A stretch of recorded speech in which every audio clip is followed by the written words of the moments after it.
Merhaba, iyi günler. Dün Türkiye'nin IŞİD sorunu diye bir yayın yaptım yine burada.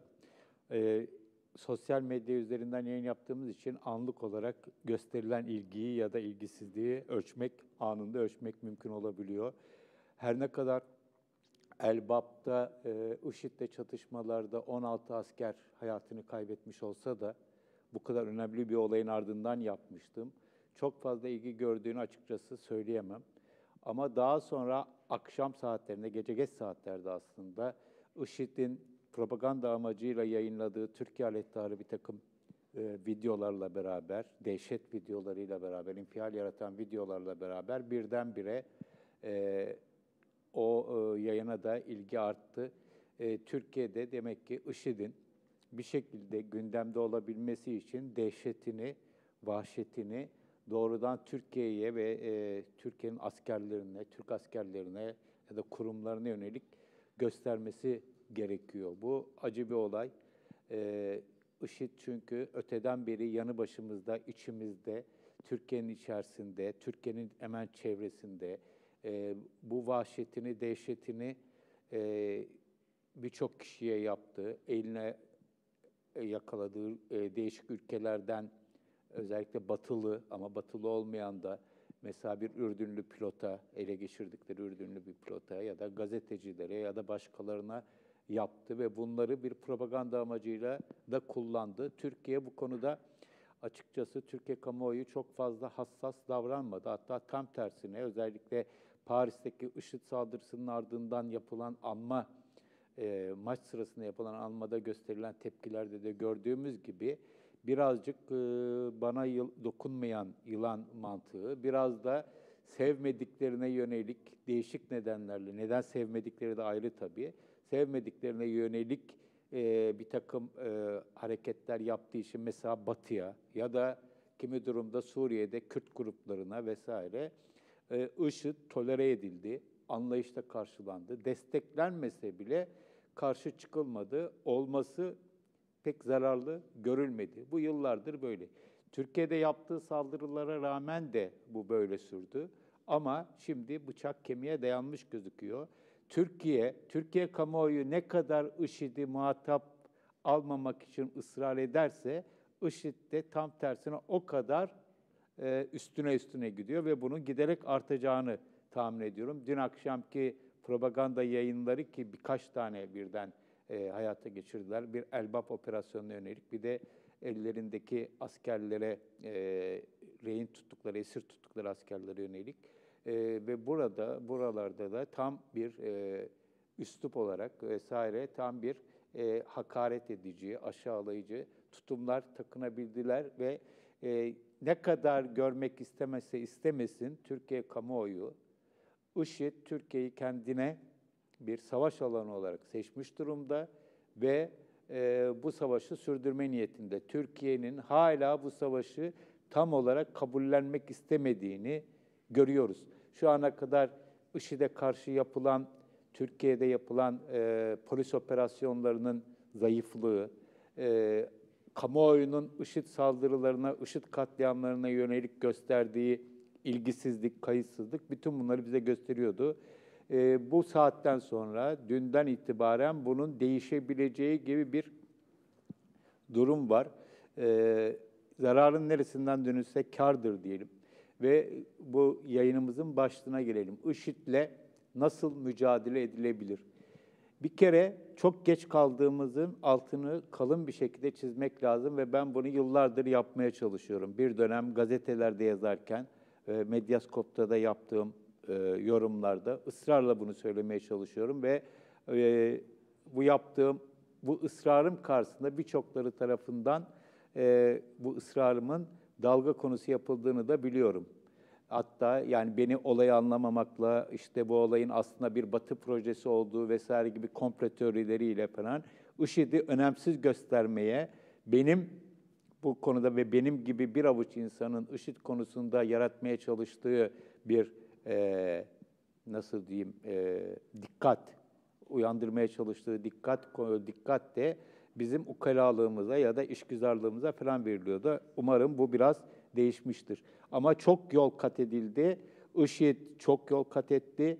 Türkiye bu konuda çok geri kaldı. Öncelikle bunu vurgulamak lazım.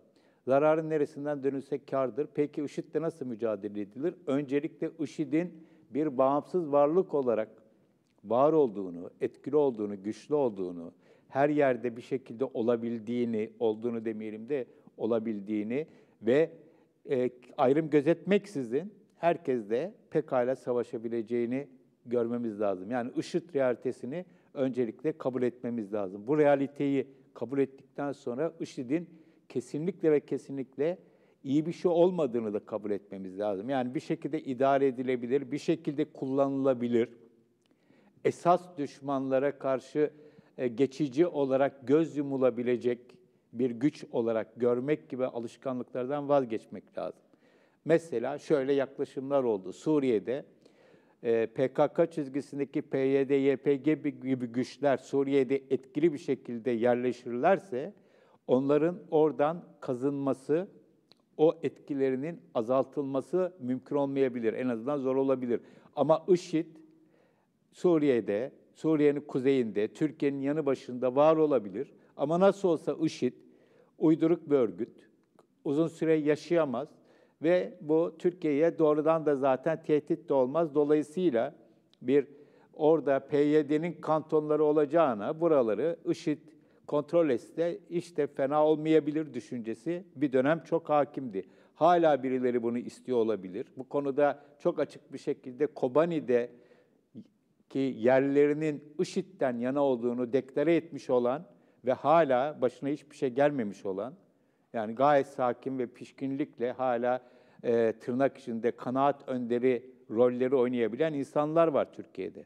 Kobani'de tercihini daha ilk andan itibaren Kobani halkı ve onlara destek veren güçlerden yana değil de IŞİD'den yana yapmak ya da işte bir sahte, nötr pozisyonlar almak falan bunlardan bir kere vazgeçmek gerekiyor. Şu aşamadan sonra hele iş bu kadar yumurta kapıya dayandıktan sonra.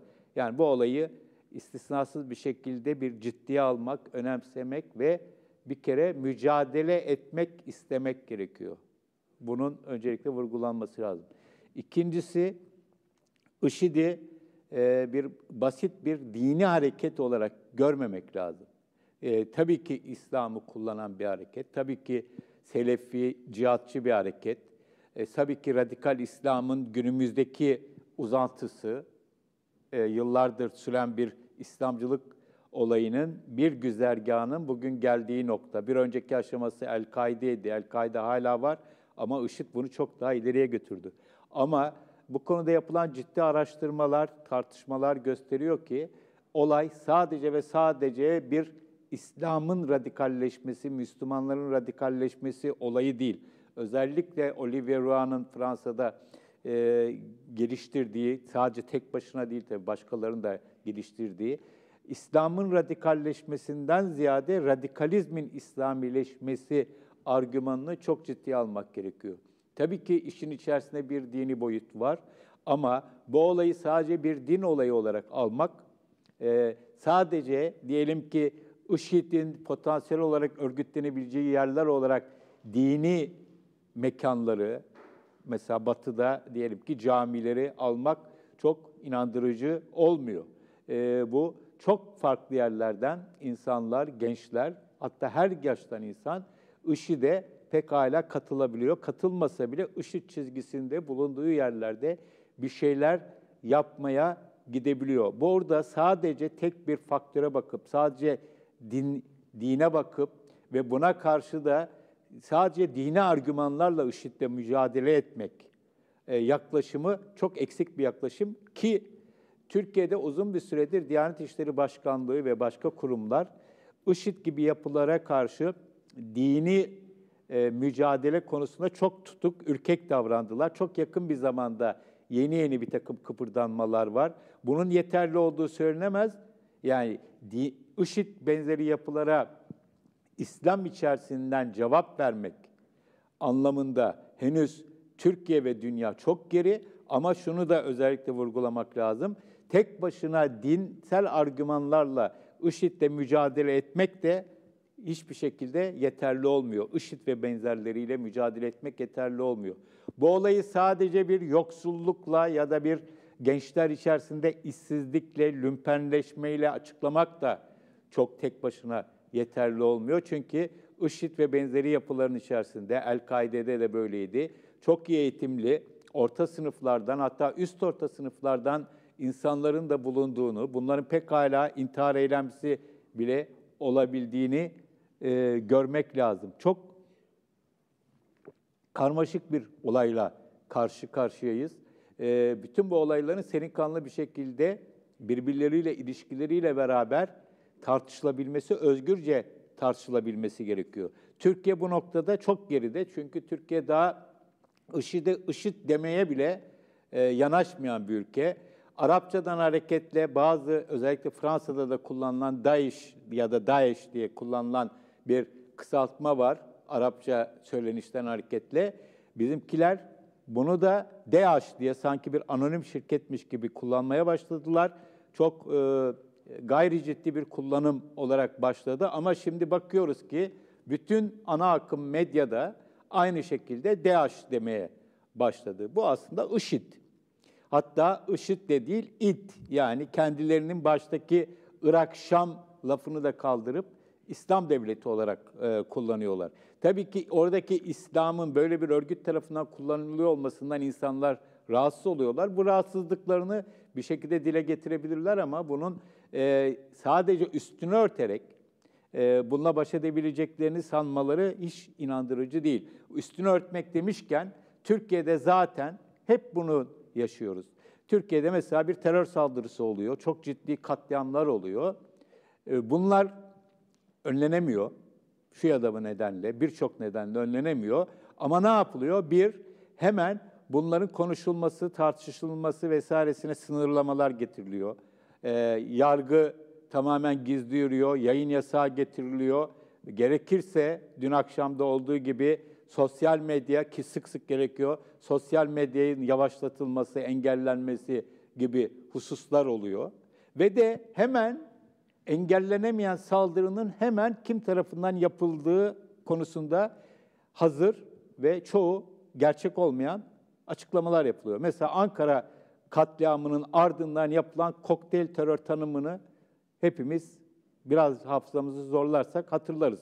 Ne denmişti? Ankara katliamını IŞİD ya da kendi deyimleriyle DAEŞ değil, tek başına değil, PKK, YPG vesaire hep beraber yaptılar dendi. Ama o günden bugüne olayın içerisindeki IŞİD bağlantısına ek olarak diğer kokteylin parçası olduğu iddia edilen yapılarla ilgili en ufak bir şey getirilmedi. Son olarak da biliyorsunuz Rus Büyükelçisi'nin öldürülmesinde de engellenememiş bir ve bu anlamda çok büyük bir skandal, bir suikast yaşanıyor ama engellenemeyen suikastin nasıl oluyorsa 5 dakika sonra ya da 1 saat sonra zanlısının FETÖ'cü vesaire olduğunu ve zaten böyle çok açık, net bir şekilde böyle edasıyla sunulabiliyor. Bu gerçekten üst örtmede Türkiye engellemekten ziyade üst örtmede çok gelişmiş durumda. Yani bu 2016'nın kelimesi seçilen post-truth, hakikat ötesini Türkiye gerçekten çok ciddi bir şekilde yaşıyor. Evet, üstünü örtmemek lazım. Bununla bütün yönleriyle, olayın dini boyutlarıyla, sosyolojik boyutlarıyla, politik boyutlarıyla birlikte değerlendirebilmek lazım. Hemen yanı başımızdaki Irak ve Suriye'den neşet etmiş bir hareketten bahsediyoruz. Dolayısıyla buralarla olan ilişkilerine yakından bakmak lazım.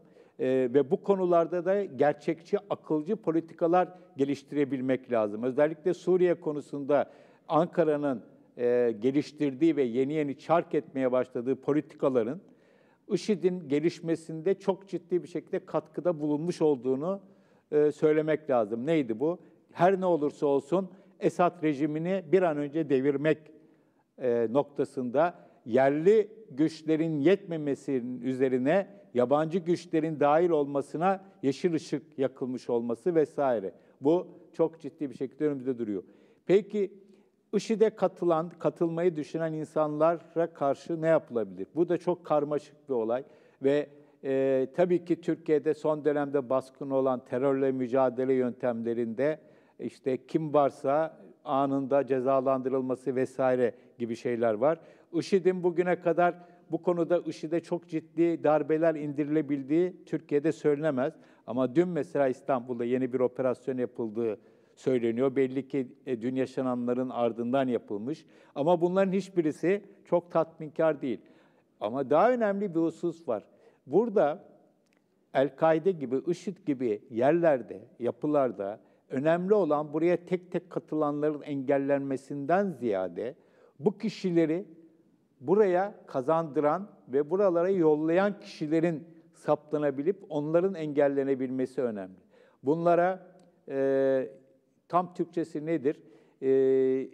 Recruiter diyor İngilizler. Yani devşiren. Mesela diyelim ki Adıyaman'daki olayda, Adıyaman'da bir grup gencin, sayısı bayağı olan gencin IŞİD saflarında olduğunu nereden öğrendik? Diyarbakır bombacısı, işte Ankara bombacısı, Suruç bombacısı vesaire buralardan öğrendik ve orada dokumacılar grubu diye bir şeyden bahsedildi. Çay ocaklarında toplanıyorlarmış vesaire. Buradaki önemli olan buraya katılan gençlerin ötesinde onları oraya toplayan, onları savaşmaya, Suriye ya da Irak'a gitmeye ikna eden, akıllarını çelen kişileri bulmak ki bu dünyada bu tür hareketlerde en kilit isimler bu kişiler oluyor. Şöyle bir olay var. IŞİD, El-Kaide de daha önce böyleydi. El-Kaide, IŞİD gibi yerlerdeki istihbarat servislerinin en çok zorlandıkları hususlardan birisi şu: bu yapılarda herkes her an ölebilir, her an ölmeye hazır olmak durumunda. Yani üst düzey yönetici de, en altta daha yeni katılmış olan insan da pekala intihar eylemcisi olabiliyor. Böyle bir yapı söz konusu. O kadar çok gönüllü var ki artık bunların intihar eylemcilerinin sırayla gittiği, hatta aralarında bir şekilde kura çekildiği yolunda şeyler de söyleniyor. İlk başta belki intihar saldırganı bulmak zordu ama giderek sayıları arttı. Bu neden istihbarat servislerini zorluyor? Diyelim ki bu örgütlerin içerisine birilerini yerleştirmek istedikleri zaman o kişinin ömrü pekala kısa olabiliyor ve kimse de bir istihbarat elemanı böyle herkesin her an ölüme gidebileceği bir yere gizli görevli olarak girmek istemeyecektir. Burada yalnız benim bildiklerim, okuduklarımdan edindiğim bir izlenim var. Özellikle bu devşiren kişiler, bu kilit olarak her ülkede birkaç tane böyle çok önemli insanların olduğu söyleniyor El-Kaide için, IŞİD için. Bunlar çok değerli ve bunlar böyle işlere girmiyorlar. Bunlar genellikle bulundukları yerlerde iyi bir konumda yaşayan, örtülü bir takım işleri olan vesaire olan insanlar ve bunlar sürekli olarak bu harekete insanlar kazandırıp bunları savaşa, cihat alanlarına yolluyorlar. Tabii belli bir aşamada eğer deşifre olurlarsa onlar da gidiyor ve onlar da belki intihar eylemcisi olabiliyor. Şu anda Türkiye'de, Türkiye'nin birçok ilinde bu konuda çok faal olan, çok etkili bir şekilde çalışma yürüten insanlar olduğunu tahmin ediyorum. Bir istihbarat raporuna falan dayanarak söylüyor değilim. Ama Türkiye'deki IŞİD varlığının görülmek istenmese de çok güçlü olduğunu, bütün Türkiye'nin önde gelen illerinde çok etkili IŞİD hücrelerinin olduğunu bir şekilde anlamak kolay. Ve buralarda bu tür insanlar bunun en önemli ilmeğini oluşturuyor. Ve bunlara karşı bunları etkisizleştirebilmesi devletlerin IŞİD'e katılımların önüne engellemek açısından çok önemli bir husus. Tabii ki sınırı sıkı denetlemek vesaire gibi hikayeler var ama bunlar bir yerden sonra çok fazla anlamlı değil. Önemli olan insanların, gençlerin ve hatta belli bir yaştan sonra yaşlılar da IŞİD'e katılabiliyorlar. Bunu özellikle vurgulamak lazım. IŞİD çünkü sadece insanlara ölmeyi ya da savaşçı olmayı telkin etmedi. Belki şu son aşamada iş o noktaya gelmiş olabilir ama hilafet ilanından sonra insanları hilafet devleti altında yaşamaya çağırdı ve Türkiye dahil dünyanın dört bir tarafından aileler Rakka'ya ya da Musul'a yaşamaya gittiler. Bunu akıldan çıkarmamak lazım. Yani sadece bir savaş örgütü, bir ordu söz konusu değil, kendini devlet olarak ilan etmiş olan, bunun kurumlarını kurmuş olan bir yapı söz konusu. Bu yapıyla mücadele edebilmenin bir diğer önemli yönü de bunun kendi başına bir hareket olduğunu görmek lazım. Yani geliştirilen komplo teorileri doğru da olsa bir yerden sonra hiçbir anlamı yok. Çünkü IŞİD bir örgüt olarak, bir yapı olarak var. Irak'ta ve Suriye'de çok önemli yerler kontrol ediyor. Dünyanın dört bir tarafında pekala saldırılar düzenleyebiliyor. Örneğin son Berlin'de yaşanan tırla bir Noel pazarına girilmesi ve 12 kişinin öldürülmesi olayındaki kişi, bugün İtalya'da, Milano'da polis tarafından öldürülen kişinin IŞİD'ci olduğu, IŞİD'in onun fotoğraflarını, videolarını yayınladığı yolunda da haberler çıkıyor. Yani olay çok boyutlu bir olay. Dolayısıyla siz Berlin'de bir üyesini ya da kendisine yakın olan birisini tır kamyonuyla kalabalığın üzerine sürme gücüne sahip olan bir yapının şu ya da bu ülkenin istihbarat servisleriyle ilişkili olup olmadığını kanıtlamanızın pek bir yerden sonra pek bir anlamı yok. Öncelikle böyle bir yapının olduğunu, bu yapıya çok sayıda insanın gönüllü olarak katıldığını, bu yapı için öldürmeyi ve ölmeyi arzuladıklarını ve her türlü dehşeti ve vahşete hazır olabildiklerini, uygulayabildiklerini görmemiz gerekiyor. Bunu kabullenmemiz gerekiyor. Bir önemli nokta, yıllar önce Vatan Gazetesi'ne yazarken IŞİD'in ilk ortaya çıktığı ve dehşet videolarını yayınladığı zaman da bir yazının sonuna not olarak bunu düşmüştüm. IŞİD'in propaganda amacıyla yaptığı, dün bir örneğini gördüğümüz yayınlara kesinlikle itibar etmemek, bunları yaygınlaştırmamak gerekiyor. Bunların tabii ki bir haber değeri vardır. Ben bir gazeteci olarak, bu olayı takip etmeye çalışan bir gazeteci olarak bunları izleme zorunluluğu kendim şahsen hissediyorum. Ama izledikten sonra da bir insan olarak kahroluyorum. Keşke izlemeseydim, bakmasaydım, görmeseydim diyorum. Ama bir gazetecilik ve bu konuda çalışan bir gazeteci olarak böyle bir yükümlülüğüm maalesef var. Keşke olmasaydı, var. Ama bunun bu tür şeylerin dolaşıma girmesi tamamen IŞİD propagandasına alet olmaktır. O zaman da yazmıştım, hala aynı şeyi söylüyorum. Bütün bu kasetler, propaganda videoların hepsi çok iyi çalışılmış, Hollywood filmlerinden araklama bir takım mizansenleri falan da barındıran, çok ince çalışılmış, çok profesyonelce hazırlanmış şeyler ve IŞİD kendisi bunları yayınlıyor. Siz bunları yaydığınız zaman IŞİD'i teşhir etmiyorsunuz.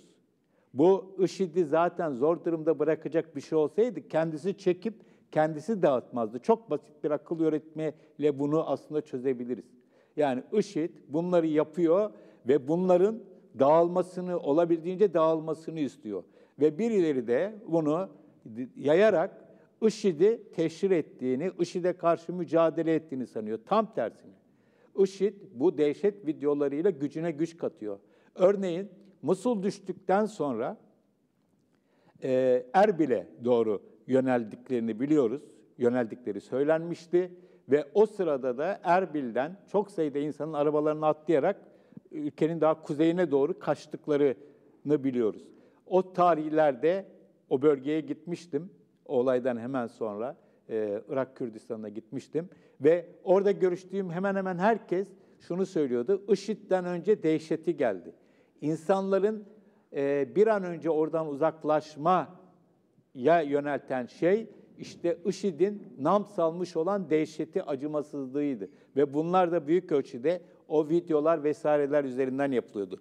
Normal bir yapının şehirlerine yaklaşma durumunda da belki kaçacaklardı ama IŞİD de bunu çok daha kat kat büyük bir dehşete ve korkuya yol açtığını söylüyorlardı. IŞİD, sosyal medyayı çok iyi kullanan, El-Kaide bu konuda çok başarılı değildi. El-Kaide sosyal medyayı genellikle kendi iç haberleşmesi için ustalıkla kullanıyordu, gizli haberleşmesi için kullanıyordu.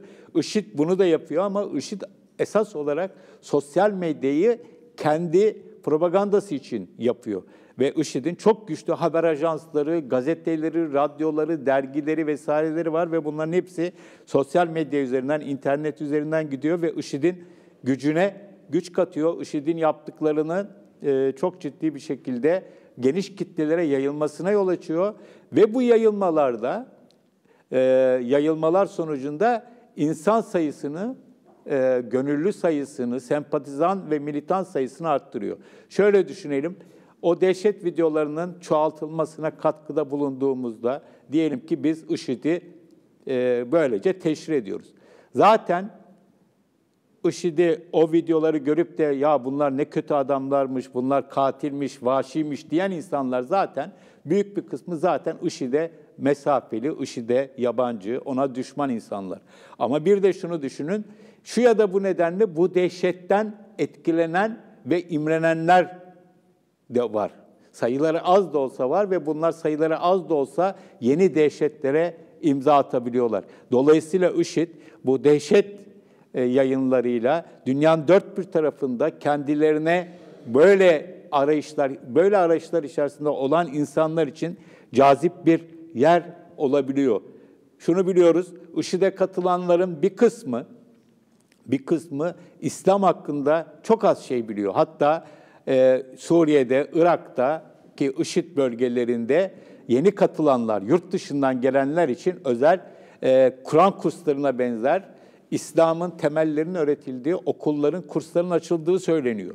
Yani eskiden bir Afganistan'a, hatta bir ölçüde Bosna'ya, Çeçenistan'a gönüllü olarak cihada gidenler zaten İslam'ı belli ölçülerde bilen, belli bir aşamaya kadar hatmetmiş, kendilerince hakim olan İslamcı çizgideki insanlardı ve bu çizgilerinin bir uzantısı olarak başka ülkelerdeki cihatlara katılmayı tercih ediyorlardı.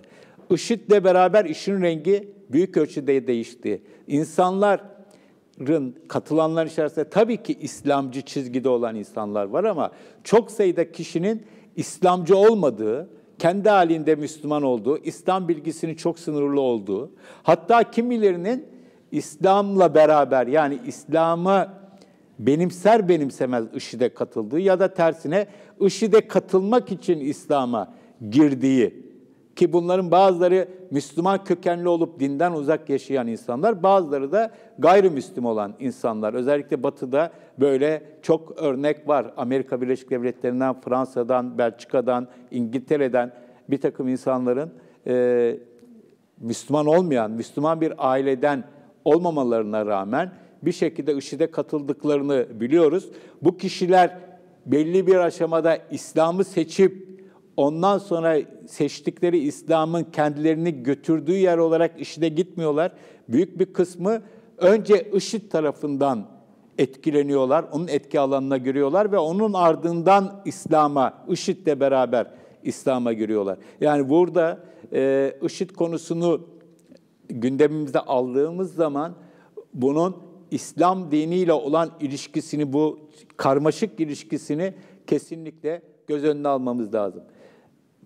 Çok uzattığımın farkındayım. Şöyle toparlamak istiyorum. IŞİD'le mücadele öncelikle toplumun görevi.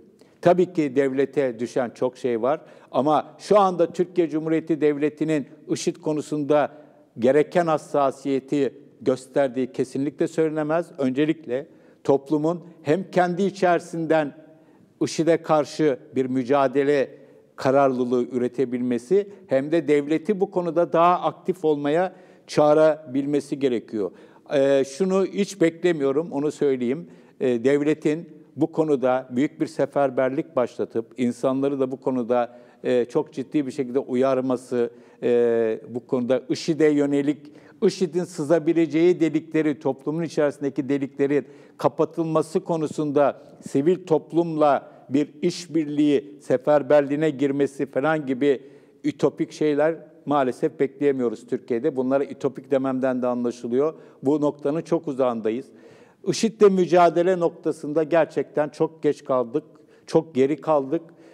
Ama biz Türkiye olarak geri kaldığımız müddetçe de IŞİD ileriye doğru gitti. Şu anda IŞİD'e Suriye'de, Irak'ta operasyonlar yapılıyor olabilir ama bunlar tek başına bir anlam ifade etmiyor. Irak'tan, Suriye'den temizlense bile, hatta IŞİD ortadan kalksa bile bunun ortaya attığı tohumlar, ki Türkiye'de çok ciddi tohumları var, yıllarca hepimizi meşgul edeceğe benziyor.